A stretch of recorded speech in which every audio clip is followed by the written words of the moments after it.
Hi friends, welcome back to my YouTube channel. ಹೇಗಿದ್ರೆ ಎಲ್ಲರೂ ಚೆನ್ನಾಗಿದ್ದಾರೆ ಅಂತ ಭಾವಿಸ್ತೀನಿ. ನಾನು ಕೂಡ ಸೂಪರ್ ಆಗಿದ್ದೀನಿ. ಇವತ್ತು ನುಗ್ಗೆನಕಾಯಿ ರೆಸಿಪಿ ಮಾಡ್ತಾಯಿದ್ದೀನಿ. ಏನೇನೆಲ್ಲ ಬೇಕಂತ ನೋಡ್ಕೊಳ್ಳಿ ಫ್ರೆಂಡ್ಸ್. ಇವಾಗ ನಾನು ಆಲ್ರೆಡಿ ನುಗ್ಗೆನಕಾಯಿ ಫ್ರೈ ಮಾಡ್ತಾಯಿದ್ದೀನಿ. ಸ್ವಲ್ಪ ಎಣ್ಣೆ ಸೇರಿಸ್ಬಿಟ್ಟು ಫ್ರೈ ಮಾಡ್ಕೊಬೇಕು, ಇಲ್ಲಾಂದರೆ ಚೆನ್ನಾಗಿ ಬರಲ್ಲ.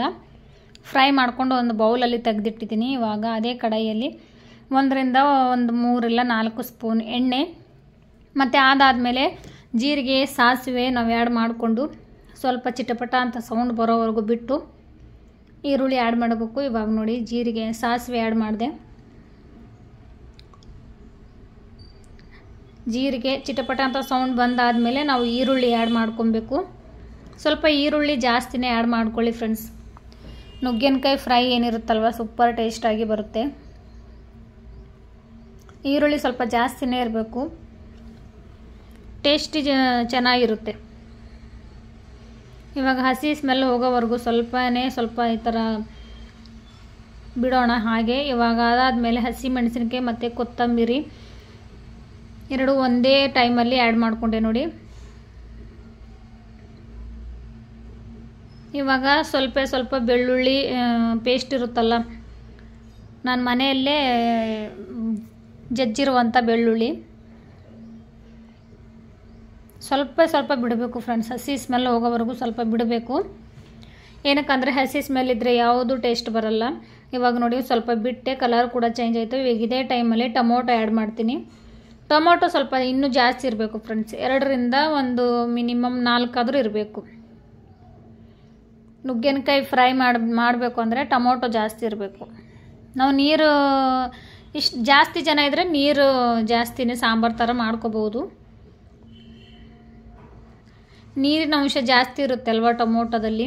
ನೋಡಿ ಅದೇ ಟೈಮಲ್ಲಿ ಸ್ವಲ್ಪ ಟೊಮೊಟೊ ಸ್ವಲ್ಪ ಬೇಯಬೇಕು ಬೇಗ ಅಂತ ಅಂದ್ಬಿಟ್ಟು ಸಾಲ್ಟ್ ಆ್ಯಡ್ ಮಾಡಿಕೊಂಡೆ ನೋಡಿ ಫ್ರೆಂಡ್ಸ್. ಇವಾಗ ಮಿನಿಮಮ್ 4 ನಿಮಿಷ ಆದರೂ ಬಿಡಬೇಕು ಇದಕ್ಕೆ. ಸ್ವಲ್ಪ ಸಾಲ್ಟ್ ಆ್ಯಡ್ ಮಾಡ್ಕೊಂಡಿದ್ವಲ್ಲ ನೋಡಿ, 1-2 ನಿಮಿಷಕ್ಕೆ ಇಷ್ಟು ಚೆನ್ನಾಗಿ ಮೆತ್ತಗಾಗಿಬಿಟ್ಟಿದೆ. ಇವಾಗ ಒಂದೊಂದಾಗಿ ಆ್ಯಡ್ ಮಾಡ್ಕೋಬೇಕು ಫ್ರೆಂಡ್ಸ್.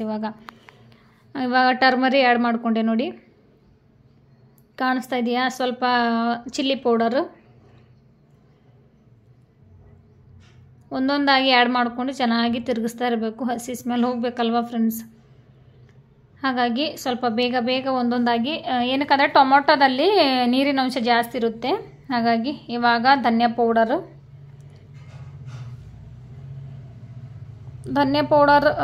ಕೂಡ ಹಸಿ ಸ್ಮೆಲ್ ಬರುತ್ತೆ ಫ್ರೆಂಡ್ಸ್.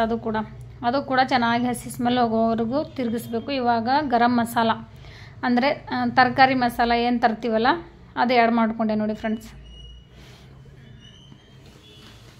ಇವಾಗ ಸ್ವಲ್ಪ 1-2 ನಿಮಿಷ ತಿರುಗಿಸ್ಬೇಕು ಇದೇ ಥರ. ಅದರದ್ದೆಲ್ಲ ಸ್ಮೆಲ್ ಹೋಗಬೇಕಲ್ಲ ಫ್ರೆಂಡ್ಸ್. ಇವಾಗ ಫೈನಲಿ ಏನು ಮಾಡೋಣ ಅಂದರೆ, ಇವಾಗ ಸ್ವಲ್ಪ ಎಣ್ಣೆ ಬಿಡೋವರೆಗೂ ನೋಡಿ, ಕಾಣಿಸ್ತಾ ಇದೆಯಲ್ವಾ? 2 ನಿಮಿಷ ಬಿಟ್ಬಿಟ್ಟು ನುಗ್ಗೆನಕಾಯಿ ಏನು ಫ್ರೈ ಮಾಡಿರ್ತೀವಲ್ಲ, ಅದೇ ನುಗ್ಗೆನಕಾಯಿ ಇವಾಗ ಈ ಟೈಮಲ್ಲಿ ನಾವು ಆ್ಯಡ್ ಮಾಡ್ಕೋಬೇಕು ಫ್ರೆಂಡ್ಸ್. ನೋಡಿ ಚೆನ್ನಾಗಿ ಈ ಥರ ಮಿಕ್ಸ್ ಮಾಡ್ತಾ ಇರಬೇಕು.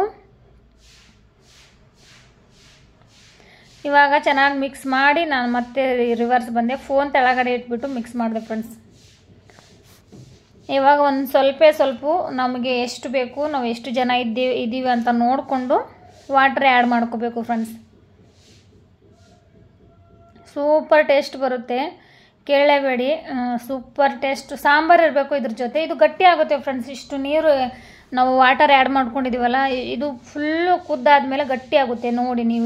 ನೋಡಿ ಇವಾಗ ಕುದ್ದಾದ್ಮೇಲೆ ನೋಡಿ ಫ್ರೆಂಡ್ಸ್, ಪೂರ್ತಿ ಗಟ್ಟಿ ಥರ ಆಗೋಯ್ತು ನೋಡಿ, ಫ್ರೈ ಥರ ಆಗೋಯ್ತು ನೋಡಿ. ಕಾಣಿಸ್ತಾ ಇದೆಯಲ್ವಾ ಫ್ರೆಂಡ್ಸ್? ನಿಮ್ಮ ಎದುರುಗಡೆನೇ ಪ್ರತಿಯೊಂದು ನಾನು ಹೇಳ್ತಾ ಇದ್ದೀನಿ. ಒಂದು ಸಲ ಫಾಲೋ ಮಾಡಿ ನೋಡಿ, ಗೊತ್ತಾಗುತ್ತೆ. ಸೂಪರ್ ಟೇಸ್ಟ್ ಇರುತ್ತೆ. ಇವಾಗ ಊಟ ಕೊಡ್ತೀನಿ, ಗ್ಯಾಸ್ ಆಫ್ ಮಾಡ್ತೀನಿ. ಇವಾಗ ಊಟ ಮಾಡುವಾಗ ಪ್ಲೇಟ್ ಸರ್ವ್ ಮಾಡಿಕೊಂಡು ಮತ್ತೆ ಬರ್ತೀನಿ ನಿಮಗೆ. ನೋಡಿ ಫ್ರೆಂಡ್ಸ್, ಒಂದು ರೈಸು ಮತ್ತು ಪಕ್ಕದಲ್ಲಿ ನುಗ್ಗೆನಕಾಯಿ ಫ್ರೈ. ಇವಾಗ ಸಾಂಬಾರು ಜೊತೆ ಊಟ ಮಾಡಿದ್ರೆ ಸೂಪರ್ ಇರುತ್ತೆ. ಇಷ್ಟ ಆದಲ್ಲಿ ಲೈಕ್, ಶೇರ್, ಸಬ್ಸ್ಕ್ರೈಬ್ ಮಾಡೋದು ಮರಿಬೇಡಿ. ನೀವು ಕೂಡ ಟ್ರೈ ಮಾಡಿ, ಸೂಪರ್ ಟೇಸ್ಟ್ ಇರುತ್ತೆ. ಹಾಗೆ ಅನಿಸಿಕೆ ಅಭಿಪ್ರಾಯವನ್ನು ತಿಳಿಸಿ ಯಾವ ಥರ ಬಂದಿದೆ ಅಂತ. ಮತ್ತೆ ಇನ್ನೊಂದು ವಿಡಿಯೋದೊಂದಿಗೆ ಸಿಗ್ತೀನಿ. ಹಾಗೆ ಹೊಸದಾಗಿ ನೋಡೋರು 100% ಲೈಕ್ ಶೇರ್ ಸಬ್ಸ್ಕ್ರೈಬ್ ಮಾಡೋದು ಮಾತ್ರ ಮರಿಬೇಡಿ. ಓಕೆನಾ ಫ್ರೆಂಡ್ಸ್, ಬಾಯ್. ಮತ್ತೊಂದು ವೀಡಿಯೋದಿಂದ ಸಿಗ್ತೀನಿ. ಬಾಯ್ ಫ್ರೆಂಡ್ಸ್ ಎಲ್ಲರಿಗೂ.